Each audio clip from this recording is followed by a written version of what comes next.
श्री कृष्ण कहते हैं, एक नई शुरुआत आपकी जिंदगी बदल सकता है। यह वीडियो को देख के आपकी जिंदगी में बदलाव आएगा।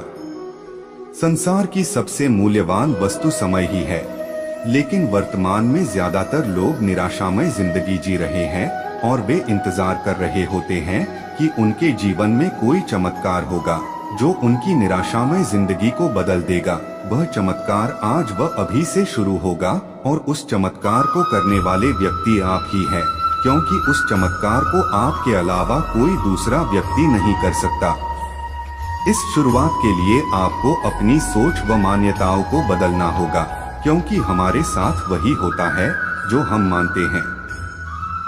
सबसे पहले हमें इस गलत धारणा को बदलना होगा कि हमारे साथ वही होता है जो भाग्य में लिखा होता है, क्योंकि ऐसा होता तो आज हम भगवान की पूजा न कर रहे होते बल्कि उन्हें बदुआएं दे रहे होते।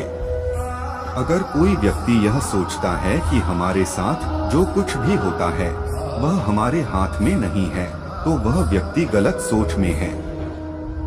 आत्मविश्वास से आशय स्वयं पर विश्वास नियंत्रण से है। हमारे जीवन में आत्मविश्वास का होना उतना ही आवश्यक है जितना किसी फूल में खुशबू सुगंध का होना। आत्मविश्वास के बगैर हमारी जिंदगी एक जिंदा लाश के समान हो जाती है। कोई भी व्यक्ति कितना भी प्रतिभाशाली क्यों न हो, वह आत्मविश्वास के बिना कुछ नहीं कर सकता। ही आत्मविश्वास सफलता की नींव है। आत्मविश्वास की कमी के कारण व्यक्ति अपने द्वारा किए गए कार्य पर संदेह करता है। आत्मविश्वास उसी व्यक्ति के पास होता है जो स्वयं से संतुष्ट होता है, जिसके पास दृढ़ निश्चय, मेहनत व लगन, साहस, वचनबद्धता आदि संस्कारों की संपत्ति होती है। श्री कृष्ण कहते हैं, स्वयं पर विश्वास रखें, लक्ष्य बनाएं एवं उन्हें पूरा करने के लिए वचनबद्ध रहें। जब आप अपने द्वारा बनाए गए लक्ष्य को पूरा करते हैं तो यह आपके आत्मविश्वास को कई गुना बढ़ा देता है। खुश रहें, खुद को प्रेरित करें, असफलता से दुखी न होकर उससे सीख लें, क्योंकि एक्सपीरियंस हमेशा बैड एक्सपीरियंस से ही आता है। सकारात्मक सोचें, विनम्र रहें, दिन की शुरुआत किसी अच्छे कार्य से करें। श्री कृष्ण कहते हैं, इस दुनिया में नामुमकिन कुछ भी नहीं है। आत्मविश्वास का सबसे बड़ा दुश्मन किसी भी कार्य को करने में असफलता होने का डर है। डर को हटाना है तो वह कार्य अवश्य करें जिसमें आपको डर लगता है। सच बोलें, ईमानदार रहें, धूम्रपान न करें, प्रकृति से जुड़े अच्छे कार्य करें, जरूरतमंद की मदद करें, क्योंकि ऐसे कार्य आपको सकारात्मक शक्ति देते हैं। वही दूसरी ओर गलत कार्य, बुरी आदतें हमारे आत्मविश्वास को गिरा देते हैं। वह कार्य करें जिसमें आपकी रुचि हो। कोशिश करें कि अपने करियर को उसी दिशा में आगे ले जिसमें आपकी रुचि हो। वर्तमान में जे सकारात्मक सोचें, अच्छे मित्र बनाएं, बच्चों से दोस्ती करें, आत्मचिंतन करें। ज्यादातर लोग कोई भी कार्य करने से पहले कई बार यह सोचते हैं कि वह कार्य करने से लोग उनके बारे में क्या सोचेंगे या क्या कहेंगे, और इसलिए वे कोई निर्णय ले ही नहीं पाते, सोचते ही रह जाते हैं। समय उनके हाथ से पानी की तरह निकल जाता है। ऐसे लोग बाद में पछताते हैं। इसलिए दोस्तों, ज्यादा मत सोचिए, जो आपको सही लगे वह कीजिए, क्योंकि शायद ही कोई ऐसा कार्य होगा जो सभी लोगों को एक साथ पसंद आए। अपनी खुशी को खुद नियंत्रण कीजिए। वर्तमान में ज्यादातर लोगों की खुशियां परिस्थितियों पर निर्भर हैं। ऐसे लोग अनुकूल परिस्थिति में खुश, प्रतिकूल परिस्थितियों में दुखी हो जाते हैं। उदाहरण के लिए, अगर किसी व्यक्ति का कोई काम बन जाता है तो वह खुश, काम न बनने पर वह दुखी हो जाता है। दोस्तों, हर परिस्थिति में खुश रहें, क्योंकि प्रयास करना हमारे हाथ में है, लेकिन परिणाम अथवा परिस्थिति हमारे हाथ में नहीं है। परिस्थिति अनुकूल या प्रतिकूल कैसी भी हो सकती है, लेकिन उसका अच्छा ही होना चाहिए, क्योंकि करना हमारे हाथ में है। श्री कृष्ण कहते हैं, आत्मनिर्भर बने। दोस्तों, निर्भरता ही खुशियों की दुश्मन है, इसलिए जहां तक हो सके दूसरों से अपेक्षाओं कम करें। अपना कार्य स्वयं करें, स्वावलंबन अपनाएं। दूसरों के कर्मों या विचारों से दुखी नहीं होना चाहिए, क्योंकि दूसरों के विचार या कर्म हमारे नियंत्रण में नहीं है। हमें दिन में 70,000 से 90,000 विचार आते हैं और हमारी सफलता असफलता इसी विचारों की गुणवत्ता पर निर्भर करती है। वैज्ञानिकों के अनुसार ज्यादातर लोगों का 70% से 90% तक समय भूतकाल भविष्यकाल व्यर्थ की बातें सोचने में चला जाता है। भूतकाल हमें अनुभव देता है, भविष्यकाल के लिए हमें योजना करनी होती है, लेकिन इसका मतलब ये नहीं कि हम अपना सारा समय इसी में खर्च कर दें। दोस्तों, हमें वर्तमान में ही रहना चाहिए और इसे बेस्ट बनाना चाहिए, क्योंकि न तो भूतकाल न ही भविष्यकाल पर हमारा नियंत्रण है। श्री कृष्ण कहते हैं, मेहनत लगन होना चाहिए। किसी विद्वान ने कहा है कि कामयाबी मेहनत से पहले केवल शब्दकोश में ही मिल सकती है। मेहनत का अर्थ केवल शारीरिक काम से नहीं है। मेहनत शारीरिक व मानसिक दोनों प्रकार से हो सकती है। अनुभव यह कहता है कि मानसिक मेहनत शारीरिक मेहनत से ज्यादा मूल्यवान होती है। कुछ लोग लक्ष्य तो बहुत बड़ा बना देते हैं, लेकिन मेहनत नहीं करते और फिर अपने अपने लक्ष्य को बदलते रहते हैं। ऐसे लोग केवल योजना बनाते रह जाते हैं। मेहनत व लगन से बड़ा मुश्किल कार्य आसान हो जाता है।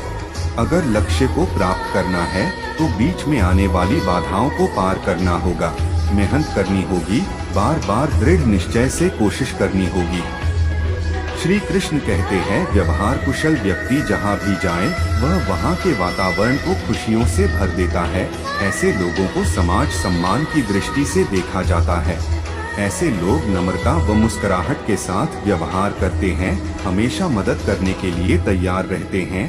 शिष्टाचार ही सबसे उत्तम सुंदरता है, जिसके बिना व्यक्ति केवल स्वयं तक सीमित हो जाता है। समाज उसे स्वार्थी नाम का अवार्ड देता है।